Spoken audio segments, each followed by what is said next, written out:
Good night everyone. Welcome to Gokul Maurya sir channel. सभी को Gokul Maurya sir के इस चैनल पर बहुत बहुत स्वागत है। आज हम नया टॉपिक विशेष रूप से कक्षा 9 का साइंस पहला लेसन हमारे आसपास के पदार्थ को स्टार्ट करने जा रहे हैं। आओ हम सब देखें पदार्थ के विषय में। पदार्थ क्या है, इसकी रचना कैसे हुई, इसके बारे में यदि हम देखते हैं तो प्राचीन काल में भी जो हमारे देश के दार्शनिक रहे हैं उन लोगों के द्वारा भी बताया गया है कि पदार्थ 5 तत्वों से मिलकर बना है। 5 तत्व उसमें होते हैं: पृथ्वी, आकाश, जल, हवा और अग्नि। जिक्र भी आता है, बातें भी आती हैं। क्षिति, जल, पावक, गगन, समीरा, पंच तत्व से बना शरीरा, अर्थात हमारे जो भी अगल बगल की आसपास की जो भी वस्तुएं हैं वह एक प्रकार से पदार्थ हैं, द्रव्य हैं, क्योंकि वो जो है इसी 5 तत्वों से ही मिलकर के बनी होती हैं। यहां तक कि हमारे जो ऋषि मुनि रहे हैं वे लोग भी पदार्थ का, द्रव्य का जो है विषय वस्तु देखा है, बताया है उसके बारे में। कणाद ऋषि जो बहुत ही प्राचीन काल में रहे हैं उन्होंने बताया है प्रत्येक पदार्थ की रचना जो होती है वह छोटे छोटे कणों से मिलकर होती है। पदार्थ जो बनता है, पदार्थ छोटे छोटे कणों से मिलकर होता है, अर्थात पदार्थ छोटे छोटे कणों से मिलकर बना होता है जिसे अणु कहते हैं। ये कणाद ऋषि ने बताया था कि पदार्थ जो होते हैं वो छोटे छोटे कणों से मिलकर बने होते हैं जिन्हें हम अणु कहते हैं। अच्छा, अब हम देख रहे हैं कि पदार्थ क्या है। पदार्थ के बारे में जान गए कि पदार्थ प्राचीन काल से ही व्यवस्थित है, जो है वेदों में भी जो है इसका पुराणों में भी जिक्र है। आज इस पदार्थ के बारे में हम लोग देखते हैं कि पदार्थ की परिभाषा क्या होगी, पदार्थ किसे कहते हैं। तो संसार में हर वह वस्तु जिसका द्रव्यमान होता है, जो स्थान घेरती है तथा जिनका ज्ञान इंद्रियों द्वारा होता है उसे पदार्थ कहते हैं। जैसे कोई भी वस्तु अगल बगल आप आसपास देखें, कलम है, कॉपी है, किताब है, चाबी है, डस्टर है, घर द्वार है, सब कुछ जो भी अगल बगल वस्तुएं हैं, पानी है, दूध है, hydrogen gas, nitrogen gas, oxygen gas, ये सब की सब क्या है? वस्तु हैं, पदार्थ हैं, द्रव्य हैं। इस पदार्थ का यदि हम वर्गीकरण करते हैं तो वर्गीकरण का आधार 2 बनता है। एक भौतिक आधार बनता है और एक रसायन आधार बनता है।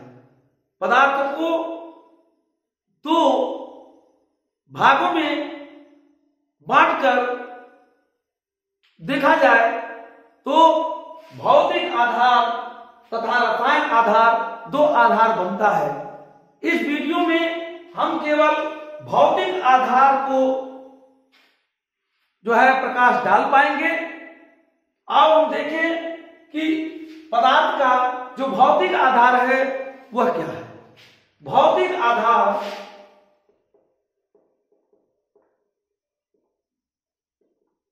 भौतिक आधार पर या भौतिक अवस्था के आधार पर पदार्थ को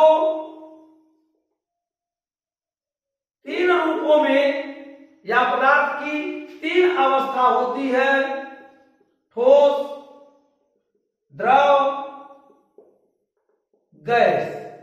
ठोस जिसे अंग्रेजी में सॉलिड कहते हैं, द्रव जिसे लिक्विड कहते हैं, और गैस अपने आप में है गैस।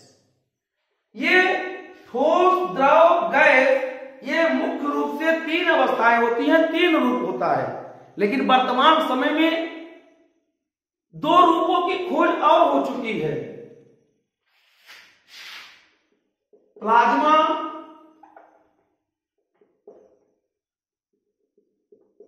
और Bose Einstein condensate.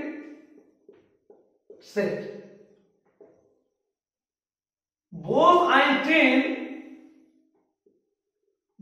Einstein condensate और प्लाज्मा ये दो रूपों की खोज आधुनिक वैज्ञानिकों के द्वारा हो चुका है, जिसका कक्षा 9 में विषय वस्तु से हटके है। इस पर ध्यान नहीं देना है, केवल जानकारी हो जाना है कि प्लाज्मा और बोस आइंस्टीन कंडेंसेट दो अवस्थाओं की भी और खोज हो चुकी है।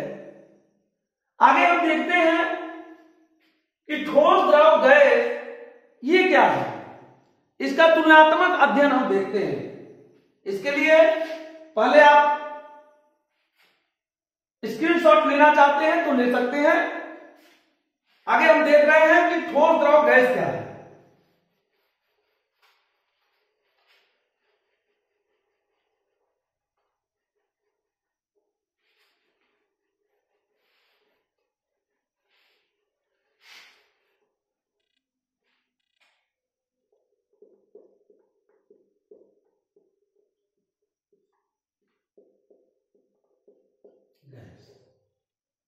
ठोस, द्रव, गैस।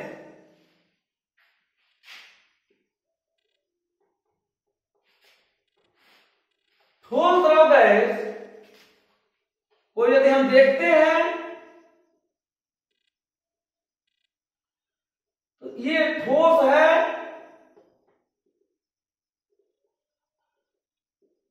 ये द्रव है, ये गैस है। ठोस के जो अणु है, क्योंकि प्रत्येक पदार्थ अर्थात द्रव्य जो भी है वो यदि ठोस है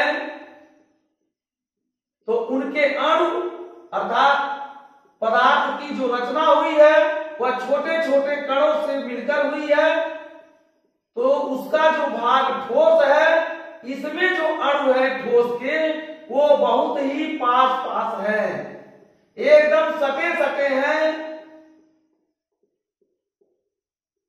ये आपका ठोस है। ये द्रव है, ये गैस है। ठोस, द्रव, गैस ये ठोस वस्तु है, ठोस पदार्थ है, ठोस द्रव्य है। ये द्रव है, ये गैस है। इसको देखने के आधार पर देख करके हम पता लगा सकते हैं, जान सकते हैं कि ये ठोस है, ये द्रव है, ये गैस है। इसके गुण होते हैं, जैसे पहला गुण क्या है कि इनके अणुओं के बीच में, इनके अणुओं पर एक बल कार्य करता है।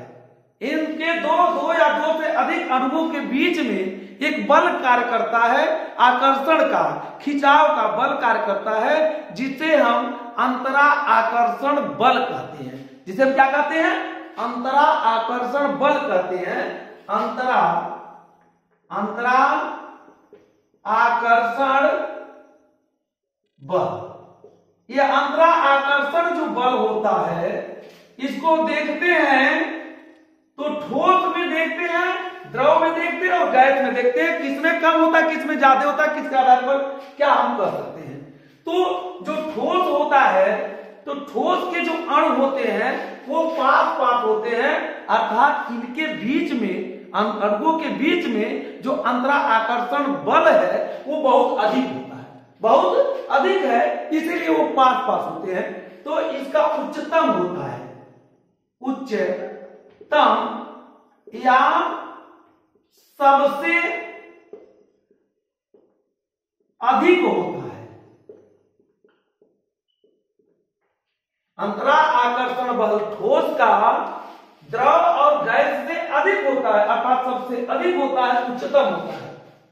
और द्रव में देखा जाए तो द्रव में इसमें अंतरा आकर्षण बल ठोस की तुलना में, ठोस की तुलना में कम होता है, इसीलिए कुछ दूर दूर होते हैं। और गैस में जो अंतरा आकर्षण बल होता है वो बहुत ही कम होता है, होता ही नहीं, मान के चलिए नगण्य होता है, अर्थात निम्नतम होता है, निम्नतम होता है, नगण्य के बराबर होता है, इसीलिए इसके अणु बहुत दूर दूर होते हैं। और दूसरा गुण क्या है? अंतरा अणुक दूरी, अंतरा अणुक दूरी, अंतरा अणुक दूरी अर्थात अंतर हो अणुओं के बीच की दूरी, जो एक ठोस के अणुओं के बीच की जो दूरी है अंतरा, मानो दो अणुओं के बीच की जो दूरी है उसी को अंतरा अणुक दूरी कहते हैं। वो जो होती है वो ठोस में बहुत कम होती है, निम्नतम होती है, नहीं भी होती है, ये कह सकते हैं। इसीलिए ये पास पास होते हैं, सटे होते हैं। ये जो है इसमें सबसे कम होता है, अर्थात निम्नतम होता है। इसमें ठोस की तुलना में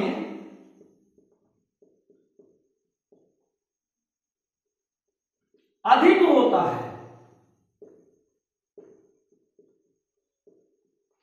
जो अंतरा अणु दूरी है ठोस की तुलना में अधिक होता है और गैस की तुलना में कम होता है, गैस की तुलना में कम होता है। तथा गैस में क्या होता है? गैस में अंतरा अणु दूरी जो होती है बहुत अधिक होती है, अर्थात उच्चतम होती है।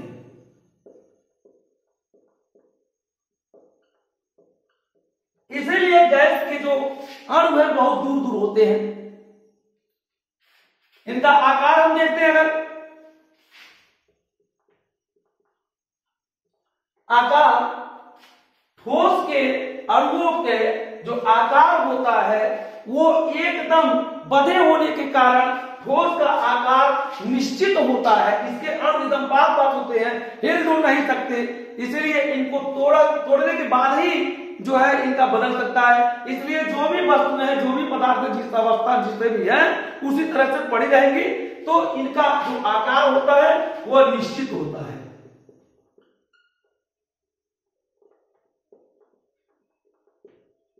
निश्चित होता है आकार, ठोस का आकार निश्चित होता है, द्रव का आकार अनिश्चित होता है, अनिश्चित होता है, अनिश्चित होता है। इसे कैसे पता कर सकते हैं हम? किस उदाहरण से? द्रव का जो आकार होता है वह अनिश्चित होता है, क्योंकि अगर हम लिक्विड का कोई भी वस्तु जैसे दूध हो, पानी हो, तेल हो, कुछ भी हो, अगर हम उसको 1 लीटर लेके आते हैं, 1 लीटर मेरे पास है, तो अगर हम उसको एक बहुत लंबी नली में रख दें तो भी वो चला जाएगा, उसमें उसका आकार ले लेगा। अगर एक ड्रम में रख दें, एक परात में रख दें, एक बाल्टी में रख दें, जिसमें रखेंगे उसी का आकार ले लेगा, इसीलिए इसका आकार अनिश्चित होता है। गैस का तो एक डिब्बी में अगर कोई गैस भरी हो अगर कहीं हम छोड़ देते हैं तो पूरा अगल बगल का, अगर कमरे में छोड़ देते हैं पूरे कमरे में फैल जाएगा। इसलिए इसका भी आकार जो होता है अनिश्चित होता है, अनिश्चित होता है। आयतन पर आते हैं। आयतन, आयतन जो ठोस होता है, आयतन का मतलब यह है कि कोई वस्तु कितना आकार घेरती है। तो ठोस वस्तु जहां रखा जाएगा उसके आकार ले लेगा, वो बदलेगा नहीं। इसलिए आकार तो निश्चित होता ही है, इसका आयतन भी निश्चित होता है।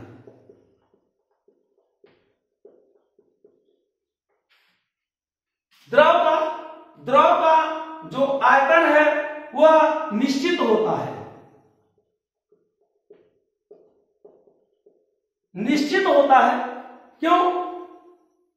क्योंकि अगर 1 लीटर दूध है तो 1 ही लीटर दूध रहेगा, आधा लीटर नहीं हो जाएगा। वो जिस भी बर्तन में रखेंगे उसको आकार तो ले लेगा, लेकिन वो इतना ही रहेगा जितना पहले से है। इसलिए इसका जो द्रव का जो आयतन है वह निश्चित होता है, और गैस का निश्चित नहीं होता है। ये जहां भी रखा जाएगा पूरा आकार ले लेगा और उतने आयतन उतने जगह भी घेर लेगा, इसलिए इसका अनिश्चित ही होता है।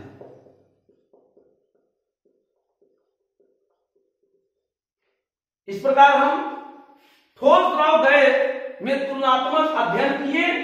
ये जो है ठोस द्रव गैस में अंतर है, यही हमारे जो है इस संसार में प्रत्येक वस्तु ठोस द्रव गैस के रूप में होती है। इसके बारे में हम लोग आज बड़े अच्छे ढंग से सीखे, जाने।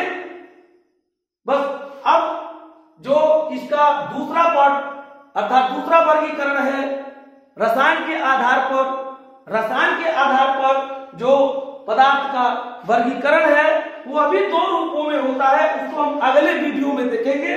उसको केवल हम जान लें कि जो है वर्गीकरण का जो 2 रूप है वो कौन कौन है। तो ये शुद्ध पदार्थ और मिश्रण, इस विषय पर जो दूसरा इसका वर्गीकरण है अगले वीडियो में हम लोग देखेंगे। बस आज इतना ही। मुझे आशा है कि आप लोगों को समझ में आया होगा। यदि अच्छा लगेगा तो इसको आप लाइक करिएगा, सब्सक्राइब करिएगा। धन्यवाद।